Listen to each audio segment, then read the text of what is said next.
Guys welcome back with another blog. I hope आप सब ठीक होंगे। मैं भी बहुत अच्छी हूँ।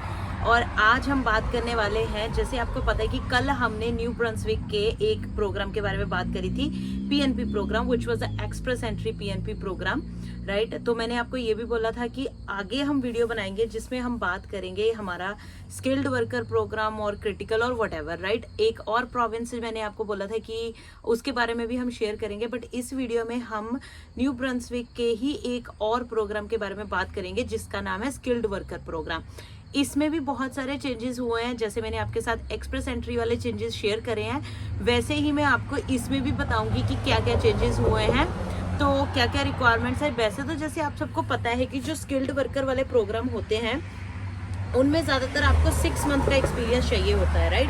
6 मंथ आपको काम करना पड़ता है विद द एम्प्लॉयर, जो उसी पर्टिकुलर जिस भी प्रोविंस के बारे में हम बात कर रहे हो उस पर्टिकुलर प्रोविंस के एम्प्लॉयर के साथ आपको 6 मंथ काम करना पड़ता है। फिर उसके बाद आपको जो है अपनी पीएनपी अप्लाई करनी पड़ती है, बट ऑब्वियसली एज यूजुअल बहुत सारी और भी रिक्वायरमेंट्स रहती हैं, नॉट ओनली कि आपका जो है मतलब एक्सपीरियंस और मतलब नॉट ओनली एक्सपीरियंस, और भी बहुत सारी चीज़ें होती हैं जिसको हमने कंसिडर करना होता है।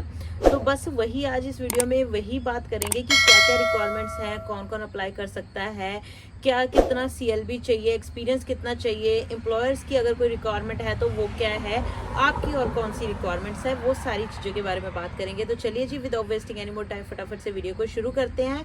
बट वीडियो को स्टार्ट करने से पहले मैं आपको एज ऑलवेज रिक्वेस्ट करना चाहती हूँ, चैनल पे नए आए हो तो चैनल को सब्सक्राइब, वीडियो को लाइक एंड शेयर ज़रूर कर दो। और अगर मेरे साथ अपॉइंटमेंट बुक करना चाहते हो तो उसका लिंक आपको मेरे डिस्क्रिप्शन बॉक्स में मिल जाएगा, और उसका लिंक आपको मेरी इंस्टाग्राम की बायो में भी मिल जाएगा। और हाँ, एक और मैं क्वेश्चन जो है आप लोगों से पूछना चाहती थी यहाँ पे, कि आपको पता है कि हम, वैसे तो मैं इंस्टाग्राम पे भी डालती हूँ ये चीज़ें, हम जैसे अपना अगर ट्रैवल कहीं करते हैं, कोई चीज़ देखने गए, वैसे मैं रोज़ के ब्लॉग कभी भी नहीं डालती, ज़्यादातर मैं इन्फॉर्मेशनल ही रखती हूँ ब्लॉग। बट जब हम कुछ नया एक्सप्लोर करने जाते हैं, जैसे हम CNE एग्जीबिशन देखने गए थे टोरंटो, तो ऐसे मैं हमेशा ही ब्लॉग डालती हूँ। मतलब कुछ ऐसी चीज़ देखने गए हैं जो मुझे लगता है कि मुझे आप लोगों के साथ शेयर करनी है, तो मैं वो हमेशा ही डालती हूँ। तो मैंने वो सी चीज़ के बारे में पूछना था, क्योंकि मुझे ऐसा लगा कि हमें उतना ज़्यादा प्यार उन वीडियोज़ में नहीं मिलता जितना ज़्यादा हमें जो है इन्फॉर्मेशनल वीडियोज़ में मिलता है। तो आई वॉज थिंकिंग कि हम जो हमारे ट्रैवल ब्लॉग्स हैं, जहाँ हमारे घूमने कुछ भी बना लो, मतलब कोई भी इधर उधर का जो भी हम ब्लॉग कभी डालते हैं, तो क्या हम वो इसी चैनल पे कंटिन्यू करें, या फिर हमें वो अलग से एक चैनल बना लेना चाहिए जिसपे हम वो वाले ब्लॉग्स ही डालें। तो हमारा ये वाला चैनल भी इफेक्ट नहीं करेगा, और आपको जो लोग सिर्फ इन्फॉर्मेशन वाले ही ब्लॉग देखते हैं उनके लिए भी इजी रहेगा, राइट। तो आप मुझे ये चीज़ ज़रूर बताना कमेंट करके, तो फिर we will follow that, right.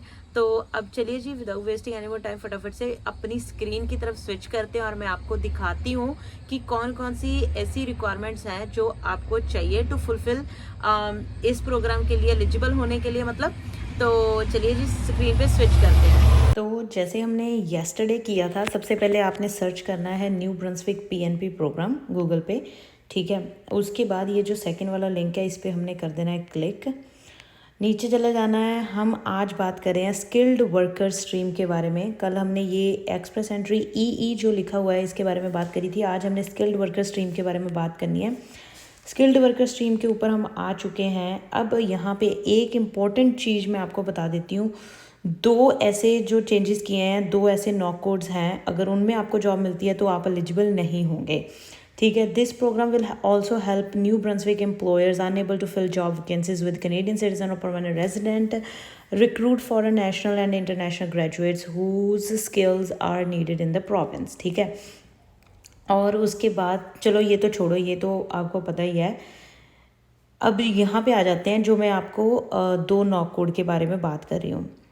We will continue to issue ITAs, यानी कि invitation to apply to in-province candidates with a qualifying job offer and who demonstrate a minimum of 6 months of residency in the New Brunswick at the time of application to Immigration New Brunswick with the following restrictions.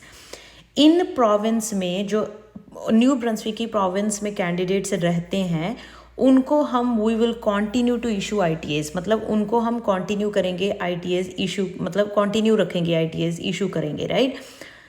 उनके पास, जिनके पास 6 months का experience है इन New Brunswick, ठीक है, with the following restrictions, जो नीचे 2 restrictions बता रखी हैं। मतलब जो प्रोविंस में रहते हैं, 6 मंथ्स का एक्सपीरियंस है, उनको ITAs तो जाएंगे, मतलब इन्विटेशन तो जाएंगे, but no new ITAs will be issued for the following professions from in province candidate. जो लोग 62020 यानी कि फूड सर्विस सुपरवाइज़र वाली जॉब में काम करते हैं या जॉब करते हैं इस कैटेगरी में, उनको ITAs नहीं जाएगा। मतलब कि ये वाला नॉकआउट उन्होंने एक्सक्लूड कर दिया है।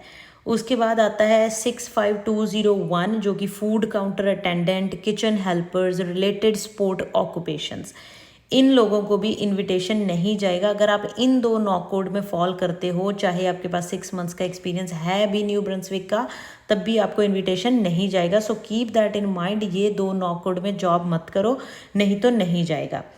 As allocations allow, we will continue to issue ITAs to out of province and overseas candidates whose qualifying job offer is in NOC Tier 5 only with the following restrictions.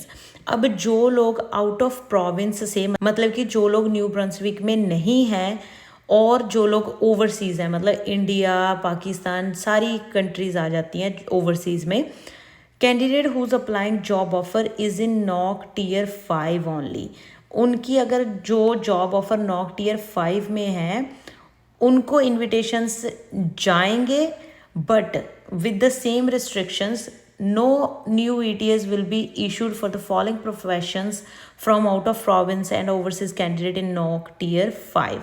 कहने का मतलब ये है कि जो आउट ऑफ प्रोविंस या overseas में overseas से अप्लाई करना चाहते हैं, उनकी whose qualifying job offer is in NOC Tier 5, NOC Tier 5 only होनी चाहिए उनकी जॉब, अगर वो आउटसाइड ऑफ प्रोविंस या फिर ओवरसीज से अप्लाई कर रहे हैं। बट उन लोगों के जो no ETAs will be issued, जो NOC, मतलब अब आपको पता है NOC 5 में या Tier 5 में बहुत सारी जॉबें आती हैं, राइट। तो उस Tier 5 में अगर आपकी 65201 की जॉब है, मतलब कि फूड काउंटर अटेंडेंट है, किचन हेल्पर है, रिलेटेड ऑक्यूपेशंस है, तब आपको ETA नहीं जाएगा। जी हाँ, जॉब जो है NOC 5 मतलब Tier 5 की ही होनी चाहिए, बट उसमें जो Tier 5 का ये वाला नॉक कोड है 65201, इसमें नहीं होनी चाहिए, तो आपको इन्विटेशन नहीं जाएगा। No new ETAs will be issued to any out of province or overseas candidate with the job offer 0, 1, 2, 3 और 4। अब मुझे लगता है आप अब समझ गए होंगे कि जो आउट ऑफ प्रोविंस या ओवरसीज से अप्लाई कर रहे हैं, उनको सिर्फ तभी इन्विटेशन जाएगा अगर उनको जॉब मतलब Tier 5 में जॉब मिलती है, NOC Tier 5 में जॉब मिलती है, जो कि नॉन स्किल्ड जॉबें होती हैं। बट उसमें ये वाला नॉक कोड नहीं होना चाहिए 65201। एज आई सेड, Tier 5 में बहुत सारी जॉबें होती हैं, इसीलिए ये मेंशन कर दिया, ये वाला नॉक कोड नहीं होना चाहिए। और उनको भी इनविटेशन नहीं जाएगा ओवरसीज़ में जो लोग Tier 0, 1, 2, 3 या फिर 4 में जॉब मिल रही है या अप्लाई कर रहे हैं, राइट। तो ये एक बहुत ही इम्पोर्टेंट जो था अपडेट था इनका। अब नीचे चलते हैं, ये मैं आपको एक बार गाइड भी दिखा देती हूँ, इस पर क्लिक करना है, ये खुल गई सारी की सारी गाइड स्किल्ड वर्कर स्ट्रीम के बारे में, जैसे हमने एक्सप्रेस एंट्री बारे में खोला था। इसका लिंक अगेन मैं आपको डिस्क्रिप्शन बॉक्स में भी दे दूँगी, वहाँ पे खुद भी चेक कर लेना, ठीक है जी। तो अब नीचे चलते हैं, इंट्रोडक्शन तो हमने क्या पढ़नी है, stage 1 application to the NBPNP nominate certificate, that's a totally different thing, बाद में आती हैं ये सारी चीज़ें। पहले तो हमें मेन ये देख लेते हैं एम्प्लॉयर की एलिजिबिलिटी क्या है।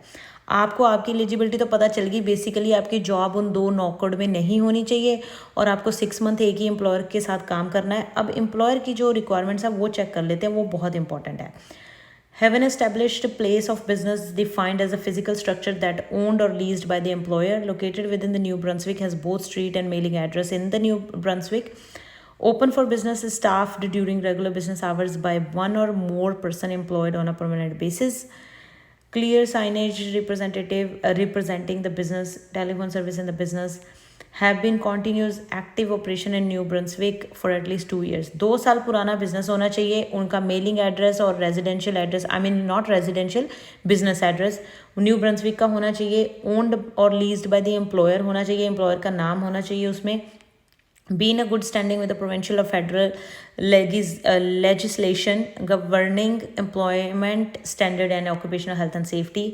सारी मतलब फेडरल गवर्नमेंट के अच्छे नोट्स में होने चाहिए। Must complete the NBPNP 004 form.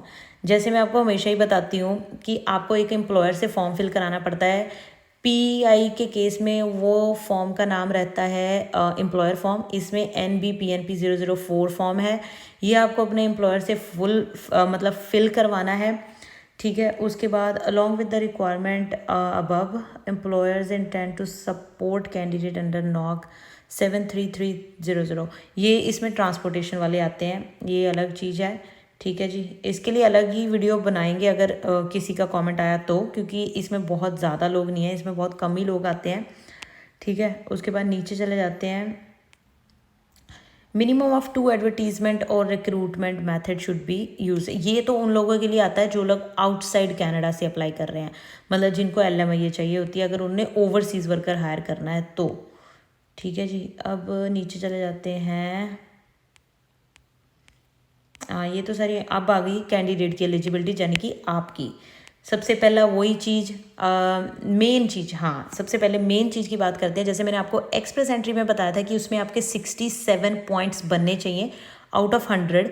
इसमें आपके 60 पॉइंट बनने चाहिए।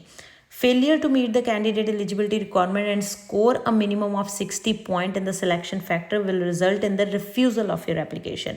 मतलब कि आपके 60 पॉइंट्स होने चाहिए तभी आप इस प्रोग्राम के लिए एलिजिबल होते हो। सबसे मेन इंपॉर्टेंट चीज़, ठीक है जी। उसके बाद आपको वही जो मैंने आपको बताया है क्या होता है, एक्सप्रेशन ऑफ इंटरेस्ट आपको सबमिट करना है। उसमें ये सारी चीज़ें बता रखी हैं कि कैसे आप लिख सकते हो expression of interest. Work experience you already know, तो ये आपको पता ही है। वर्क एक्सपीरियंस का भी आपको पता चल गया। अब नीचे चले जाते हैं। ऑफर ऑफ एम्प्लॉयमेंट, वो भी आपको पता है कि आपकी फुल टाइम जॉब होनी चाहिए, आपकी नॉन सीजनल होनी चाहिए, ठीक है। कोई कंडीशन अनकंडीशनल जॉब होनी चाहिए। कॉम्पिटिटिव वेज, ये अभी कॉम्पिटिटिव वेज मतलब कम से कम जो उनकी मिनिमम वेज है उतना होना चाहिए, ठीक है। उसके बाद ये तो लेबर मार्केट इम्पैक्ट असेसमेंट आ गया। नीचे चल जाते हैं। बस यही है। सबसे पहले ये आपका स्कोरिंग फैक्टर आ गया, जैसे मैंने लास्ट टाइम बताया था वही सेम सिस्टम है।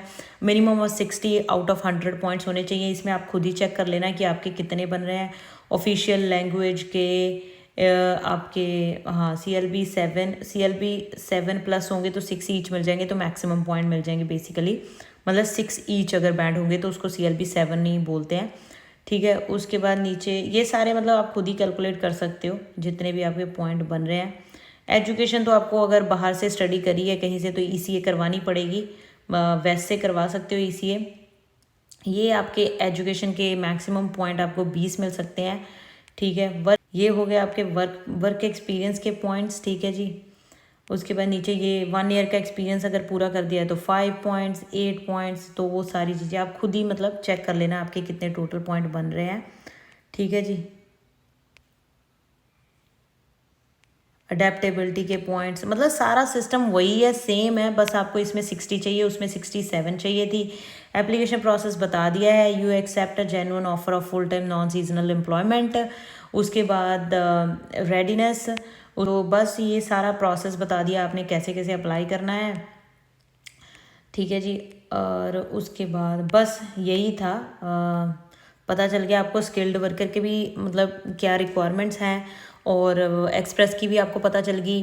क्रिटिकल वर्कर वाले की मैं ट्राई करूँगी अगली बार वीडियो बनाने की, बट उसकी हमने बना रखी है, उसमें कुछ ज़्यादा चेंजेस नहीं है, तो इसलिए मुझे लगता नहीं वो बनाएंगे। अब हम स्विच करेंगे इसके बाद PI वाले प्रोग्राम के बारे में, ठीक है जी। तो ये था हमारा स्किल्ड वर्कर प्रोग्राम, जिसके अंडर आप अपनी PNP अप्लाई कर सकते हो। और जैसे कि मैंने आपको बताया था कि रिक्वायरमेंट्स चेंज हुई है डेफिनेटली। अब इसमें भी आपको पता तो चल गया कि क्या क्या रिक्वायरमेंट्स चेंज हुई है, मैंने आपको बता दिया। अब आपको डिसाइड करना है कि आपने क्या करना है। मैं ऑलवेज सजेस्ट करती हूँ कि ऐसा मत सोचो कि मुझे इसी प्रोग्राम के अंडर जाना है, क्योंकि इसमें हम हमेशा क्यों बोलते हैं, आपने बहुत सारे लोगों से सुना होगा कि कोई भी नॉकआउट चल जाएगा, कोई भी। अब बहुत सारे लोग सोच रहे होंगे कि ऐसे कैसे कोई भी नॉकआउट चल जाएगा। हम कोई भी नॉकआउट चल जाएगा क्यों बोलते हैं, क्योंकि लेट्स से अगर आपको 0, 1, 2, 3 में जॉब मिल जाती है तो ऑब्वियसली आप जो है एक्सप्रेस एंट्री प्रोग्राम है उसके लिए एलिजिबल हो जाते हो। बट अगर आपको उसमें नहीं मिलती है, अगर आपको 4 एंड 5 में मिल जाती है, टीयर 4 एंड 5 जो कि हमारा नॉन स्किल्ड प्रोग्राम है, उसमें अगर मिल जाती है तो फिर आप लोग एलिजिबल हो जाते हो हमारा स्किल्ड वर्कर या क्रिटिकल वर्कर, राइट। इसलिए बोलते हैं कि आप कहीं भी मतलब लॉस्ट नहीं होते हो, लॉस्ट इन द सेंस कि कहीं आपका कोई काम खराब नहीं होता। अगर आपको उसमें जॉब नहीं मिल रही, मतलब 0, 1, 2, 3 में, तो आप दूसरे वाले में अगर मिल रही है तो उसमें एलिजिबल हो सकते हो। तो इसीलिए बोला जाता है कि कोई भी जॉब मिल जाए, फिर उसके लिए सिर्फ प्रोग्राम चेंज हो जाता है बट स्टिल आपका काम जरूर बन जाता है। तो दैट्स ऑल फॉर टुडे, यही मैंने आज आपके साथ शेयर करना था। With that all, thank you so much guys for watching this video. I hope आज की वीडियो आपको बहुत पसंद आई होगी। पसंद आई है तो वीडियो को लाइक एंड शेयर जरूर कर देना, और चैनल पे नए आए हो तो सब्सक्राइब किए बिना मत जाइएगा। बाय बाय, टेक केयर, मिलते हैं अगले ब्लॉग में अगली वीडियो के साथ। Bye bye.